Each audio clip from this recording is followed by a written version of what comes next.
they haven't had a real low lead since probably ever. Maybe Risa is kind of lowish. But no, I was actually my emphasis was on she was kind of a lead. Like, she wasn't really a lead except for the occasional song. I mean, like, a serious lead who pretty much hogged all the lines. If you think they haven't done that with Sakura quite yet. True. No, when Reina leaves, finally, yes. Yes, but I mean, like, she's got solos when a majority of people they're lucky to have a syllable, basically. Whereas... That is true. If you go back in time, the first two leads were Asuka and Nachi, basically. Asuka was kind of low, but you couldn't really tell because she was only there for such a short time. And they were still on the kind of songs that, well, all of the members were kind of low in a sense, except for Nachi. So, you couldn't really compare. Now that Morning Musume has a lot more younger kids, you can really tell the big difference between the higher and lower tones. Yeah. And if you go from there, Gen 2 kind of got overlooked. Maki had a really pretty, not high tone, but kind of a cuter one. She could get pretty low if she wanted to. If she wanted to, but she could get really high, too. Actually, no, she was really low. If you've never heard the song Kimi to Itsumaremo, I can't even sing that. It's too low. But I'm talking about in Morning Musume. But even in Mr. Moonlight, where the leads were supposedly supposed to be imitating guys, she still had a pretty girly She was the highest. Voice. She was the highest girly voice out of the three that led that. Exactly. Because, I mean, Yoshi is probably, like, one of the biggest low-voice singers ever. Probably up there with, like, Kei and Ida, and none of them, like, ever had leads. Exactly. And I would say Yoshi, but that was pretty much her only lead song. Yeah, which is sad. It is. You know, Yoshi my favorite, but... So anyway, Gen 4 came and Charmy kind of got the lead in that group, and Charmy is anything but low in Morning Musume. She had a couple instances, I think, where she sounded decently low in Biyuden, but we're not talking about that. Gen 5 was Ai-chan, which at the beginning, Gaki did get relatively a lot of lines compared to the other members. Like, I think there were some songs where she even had more than Ai-chan, but that was before she had the low tone. That was back when her voice was really cute, so it doesn't really count. Yeah, and I mean, I don't know, would you consider Miki a low voice? She kind of was. I think she was. At times. Depending on the song. Like, if it was a slower song, she typically used a lower voice. But, like, with, I can't think of any examples. With, like, Kanashimi Twilight, it wasn't that slow, but she did tend to have a lower tone, especially lower than Eyes. But then if you listen to, like, let me get up. Doesn't she use a higher tone in, like, Aruiteru? I don't even remember. That song annoys me, to be honest. It was just so boring, so... Wow, sorry, going off topic again. Anyway, I think she used kind of a higher voice in Osaka Koi no Uta and Namida ga Tomaranai Hokago. So, it's not, like, really high, but it's still not super deep. Koharu didn't get hardly any attention.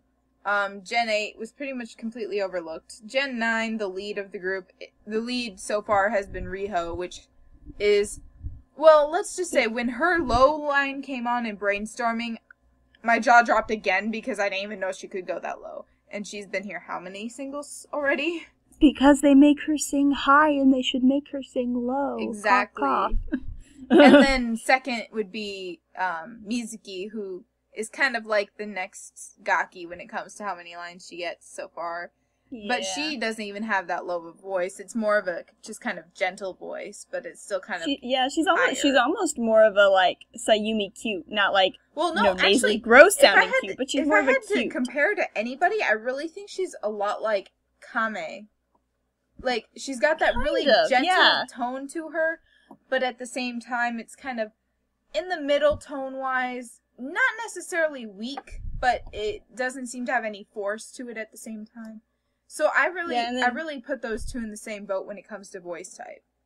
And then Gen 10, hasn't really had anybody that stuck out too much, except for Masaki seems to get quite a bit of attention, not necessarily, like, leads or anything, but she's, like, in 1, 2, 3, she got all the chorus lines with Reina.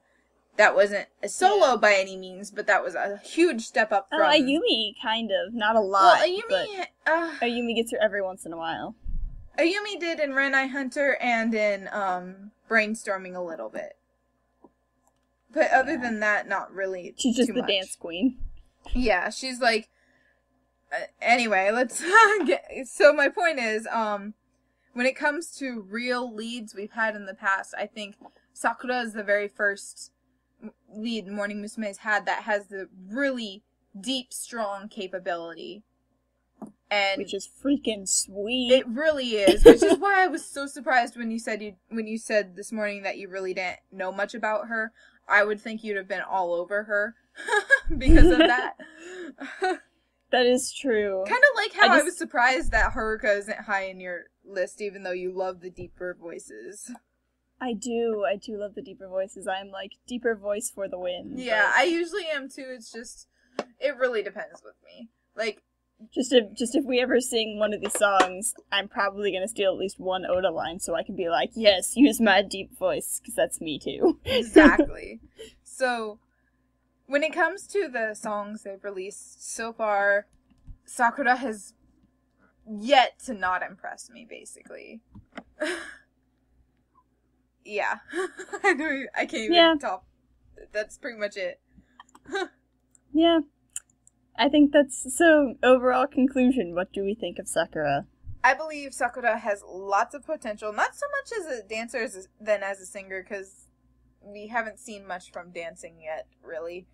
But, she wants to be a dancer, so I won't close that possibility for her by any means. And I'm really looking forward to when Reina graduates and we can see how they put her to use. Yeah, I can't wait... I know, kind of off topic. I can't wait till Reina's gone and we see, how exactly they're gonna balance this. Yeah, really. Well, okay, that'll be all, I guess. I don't know whether or not I'll cut this part out. It depends on how much time it takes in the last video and how much time I put in the last video and stuff. So, we can't have had too long because we're currently going on 55 minutes of our Skype chat and... Yeah, for me, my Audacity thing's at, 45 and a half minutes. So, yeah, that'd be, 4-ish episodes. That's not too bad. So, yeah, Yeah, but, you're probably gonna cut out quite a bit of that, because... Yeah, when you killed the bug. The last part. Yeah. So, yeah, anyway, this has been fun, and hopefully we will see you soon. And, feel free to leave suggestions on what we should talk about in the future if you want to. For the time being, we'll probably stick to Hello Project because it's something we both know, but if somebody suggests something else, I don't think either of us would really be too opposed to checking it out, at least, and seeing if we'd be interested. Just don't really expect it anytime soon, because we'll probably have to do research and stuff, depending on what it is. And we probably have to go through, the rest of Morning Musume, and probably Berries and Cute. Definitely Cute, because we got lots of hating to do. Just kidding. Oh my god, we have lots of hating and lots of loving, like Megumi. Oh my god. You guys are gonna love Megumi, Let's talk about Oh. Murakami Megumi, unless you hate her, and then you'll probably hate us, and, if you don't like it, don't watch it. Have a nice day or night or whatever time it is. Merry Christmas if you're watching it at Christmas time. And hopefully you'll hear us soon. Happy early St. Patrick's Day! Yeah! Woo! If you're watching this actually now, and if I actually get this up before then. Woo! Yay for procrastination.